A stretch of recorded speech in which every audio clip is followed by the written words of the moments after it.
Jelelan bele be jeloke, nella banda wala la jelodia.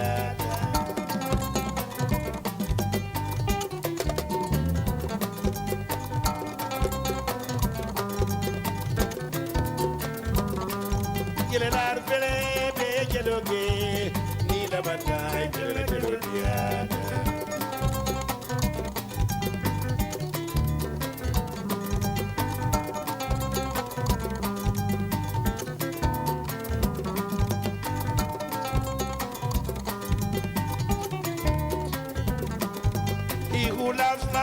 Love the best. Nila banda, jere jere diata.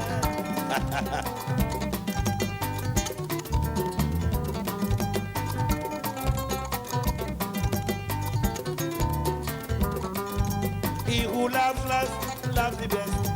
Nila banda, jere jere diata.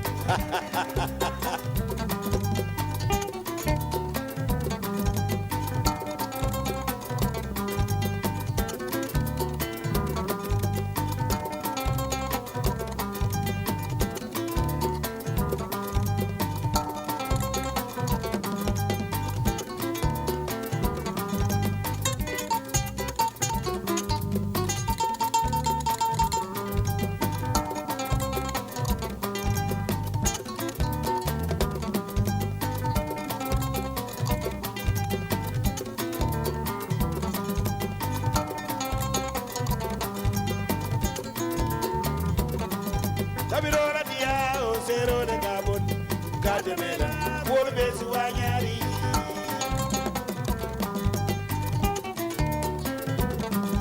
Tabirora dia o zero de gabon monademela FORBES lankenema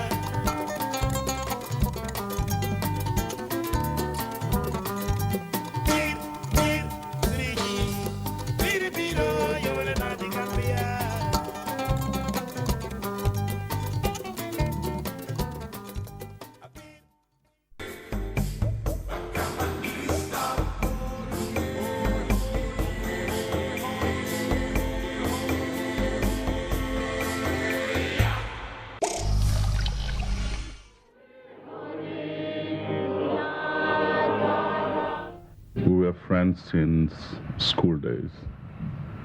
That must be in the 60s, I think. Sometimes it becomes very hard on me.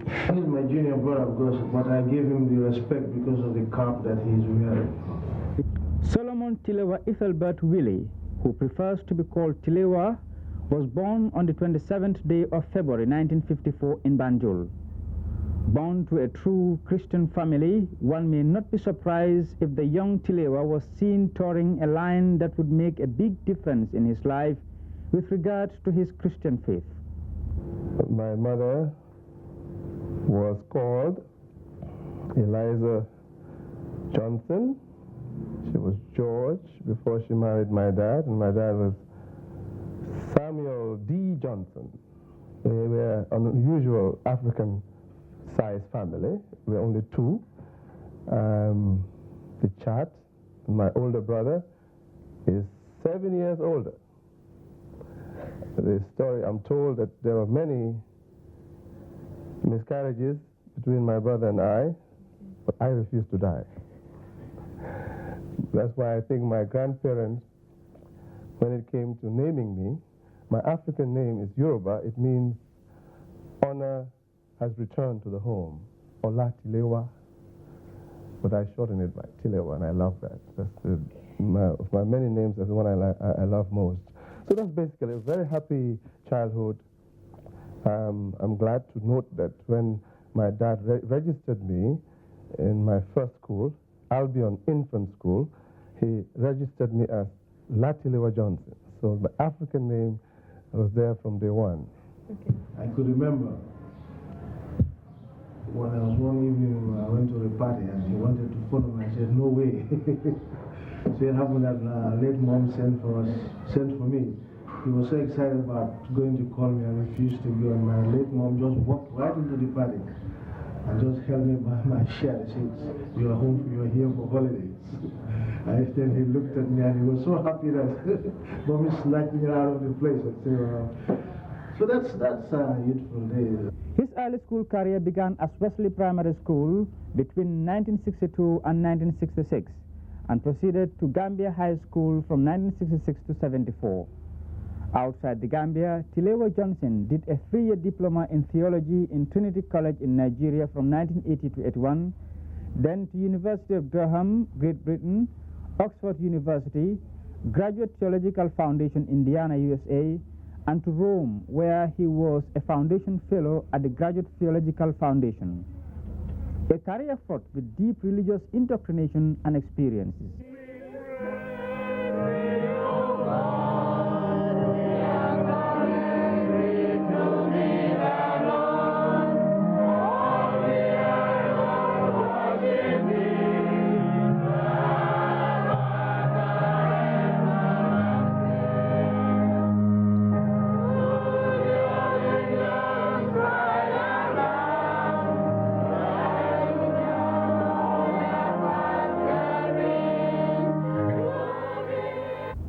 From 1990 to present day, Tilewa Johnson has been the head of the Anglican Diocese of the Gambia, which comprises the republics of Gambia, Senegal, and the Cape Verde Islands.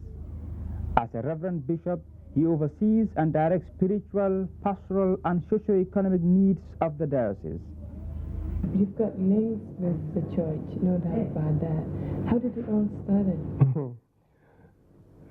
It's been a long time since I narrated this part of my life. Actually, as a little boy, I think I was about 6 or 7, I used to act the preacher. I would stand on boxes and preach to my parents. Really? Right from those days, I was sort of, intrigued by pastors and preachers. And not only that, I would sort of act the Holy Communion, give my parents, and they were so willing. It was all, of course, fun and jest and laughter. I gave them bread and then gave them water, prayed and made signs. So from childhood, I loved serving as a church person. He used to build an altar as if he was officiating, and he took active part in concerts. Being a bishop it really means a servant leader. The scriptures that guide us make it quite clear that a minister, in fact, the real meaning of the word minister is servant. And don't mind all the big titles and all the gorgeous robes. We are essentially to be servants of the servants of God. And I enjoy that thoroughly.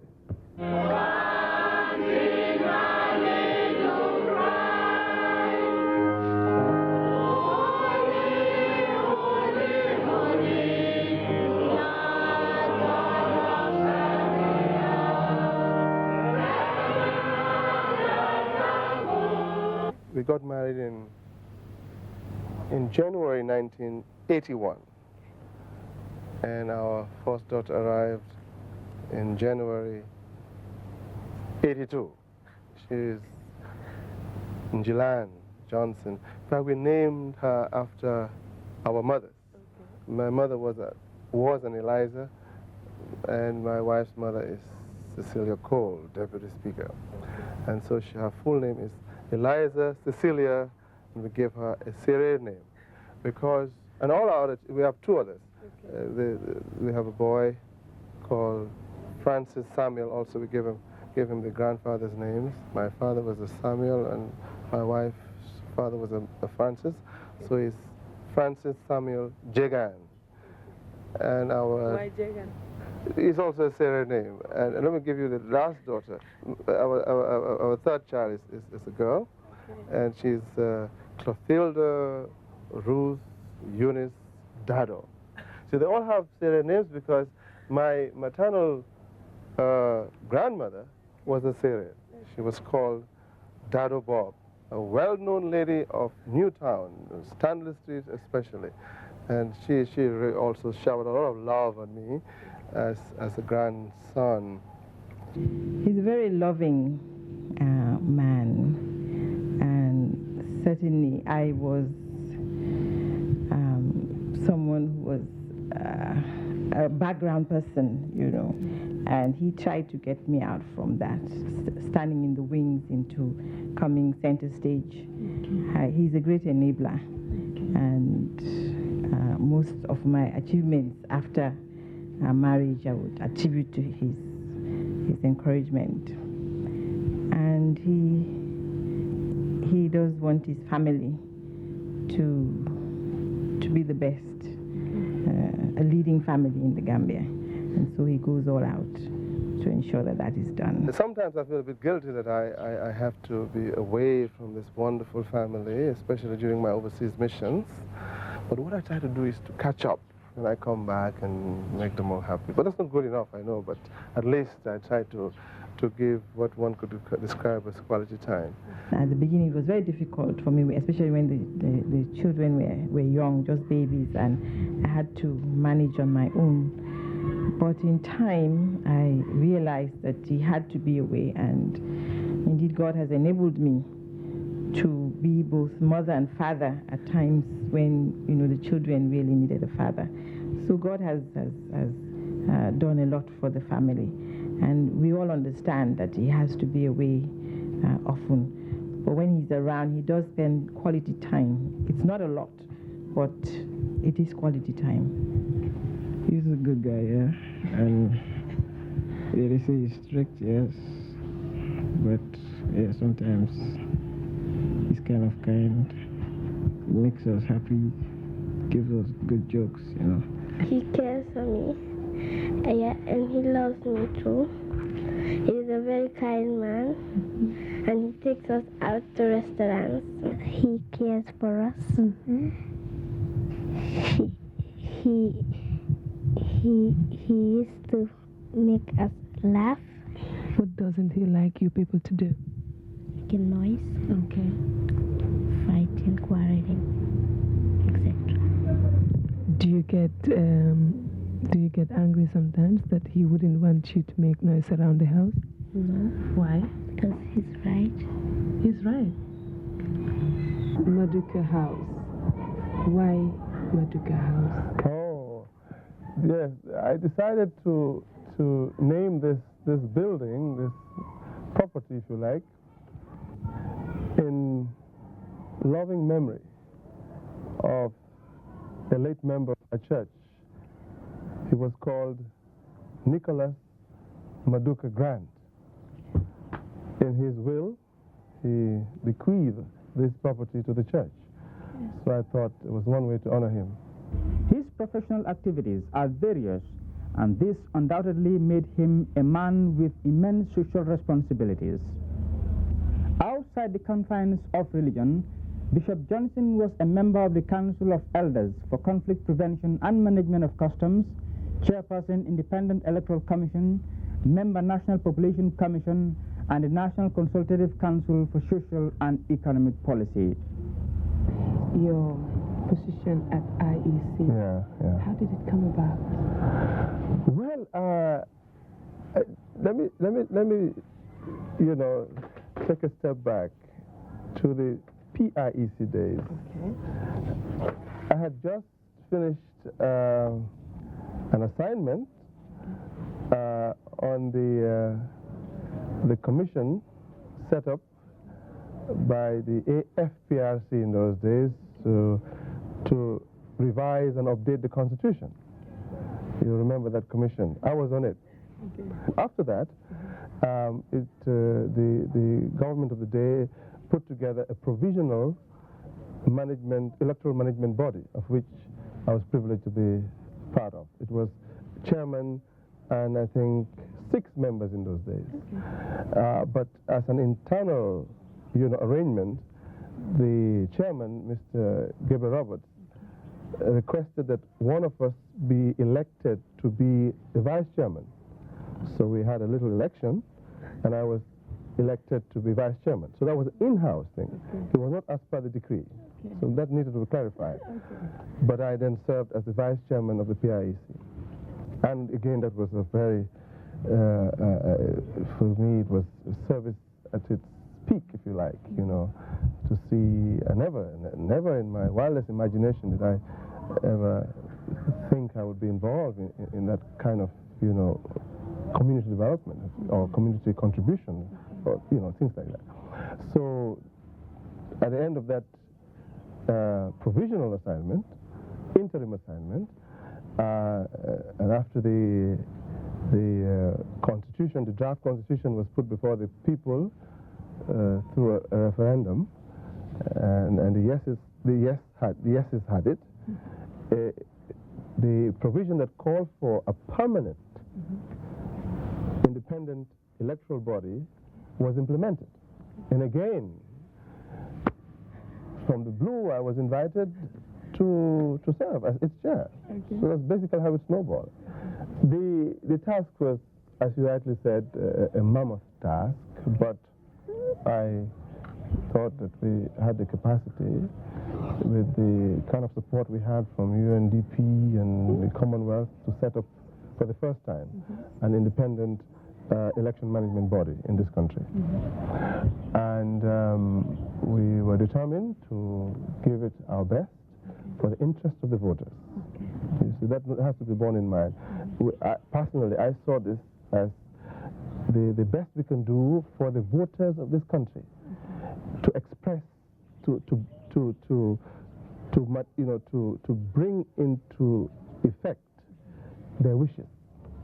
So we set up a platform for them to come and say, we want this person and not that person. Okay. And when that is done, we let the world know what the majority of the people wish. So our work really is for the interest of the voters, not necessarily political parties. Interestingly, Bishop speaks several foreign languages like English, Creole, French, and Swahili, and his extracurricular activities reveals him as a keen sportsman in basketball, lawn tennis, table tennis, snooker, swimming, and of course cricket, of which he served as a captain and umpire. Bishop, as I say, I always call him His Lordship. You have to give him the respect. I respect him even more. He's a man of great respect. If you see him, you talk to him, even though he's younger than I am, he commands a lot of respect. What are your future plans? At my 10th anniversary, I launched a 10-year plan for the diocese, which basically calls for the intensification of our service in the community by seeking to strike a balance between the work of preaching and social service. For the last 3 years, I've been undertaking, in spite of my busy schedule, a doctorate degree in ministry, which ended last May. Graduated with a doctorate degree in ministry and applied ministries. But the main project document as part fulfillment of that degree program was this 250-page document I came up with, entitled A Bishop's Manual for the Implementation of a Jointly Generated Vision for the Diocese of Gambia in the decade beginning 2000. So basically the plans are that, come, for example, in the area of Christian education, come 2005, we should have a school to prepare preachers. All we have right now is just to start them off, but we hope to upgrade that to a school of theology and mission. But as a family, I think our main focus really is quality education for the children. And for me, I am about midway my IEC mandate. You know, it's a 7-year mandate. All being well, I should go through that mandate, and I hope by then I would have had the privilege of conducting local government elections. In fact, local authority elections, all of them, and the next presidential and the subsequent National Assembly.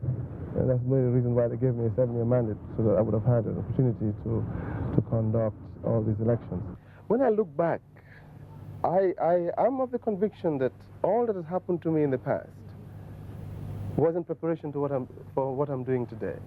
For example, if I had said I wanted to be an engineer and I missed it, I may not have been a bishop today. But I'm not at the same time being fatalistic and saying everything is in the hands of God. I know I have my human responsibility as well. But regrets? No. Even when it comes to children, even before our first child arrived, I'm sure it may sound unusual to you.